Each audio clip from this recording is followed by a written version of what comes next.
Hello, good morning বন্ধুরা। তো রোহিত শর্মার নামে কিন্তু আরও একটা রেকর্ড হয়ে গেল। বন্ধুরা, রোহিত শর্মা বিশ্বের প্রথম এমন ক্রিকেটার যে 35+ বছর বয়সেও ক্রিকেটের তিনটেই ফর্ম্যাটে কিন্তু সেঞ্চুরি করে ফেলেছে। রোহিতের বয়স এখন 37। তার আগেই কিন্তু সে বিভিন্ন রকমের রেকর্ড আগে করেছিল। 3টে ডবল 100 আছে ওয়ানডেতে, যেটা হয়তো আর কেউ কখনো করতে পারবে কিনা সন্দেহ আছে।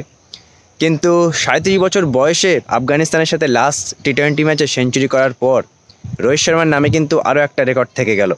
সেটা হলো সবথেকে বেশি বয়স হিসেবে 35+ বছর বয়সে রোহিত শর্মা কিন্তু ক্রিকেটের তিনটেই ফরম্যাটে সেঞ্চুরি করে ফেললো।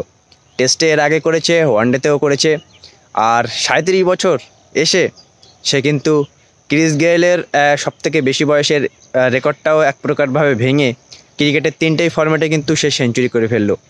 আর এই রোহিত শর্মাকে নিয়েই কিন্তু বিশাল ক্রিটিসিজম হচ্ছিল ভারতে, যে বয়স হয়ে যাচ্ছে, টি-20 খেলা উচিত না, নেওয়া উচিত না।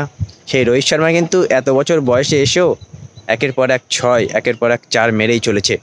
সুতরাং নানা রকম রেকর্ডের মাঝেই কিন্তু রোহিত শর্মার এই রেকর্ডটাও চিরতরে থেকে যাবে, যে 35+ বছর বয়সে ক্রিকেটের তিনটেই ফরম্যাটে সে সেঞ্চুরি করে ফেলেছে।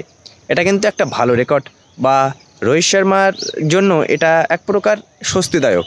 তার কারণ তাকে নিয়ে যা ক্রিটিসাইজ হচ্ছিল যে টি-20 বিশ্বকাপে তাকে নেবে না, সুতরাং লাস্ট ম্যাচে আফগানিস্তানের সাথে টি-20তে সেঞ্চুরি করে কিন্তু সে সবার মুখটা বন্ধ করে দিল।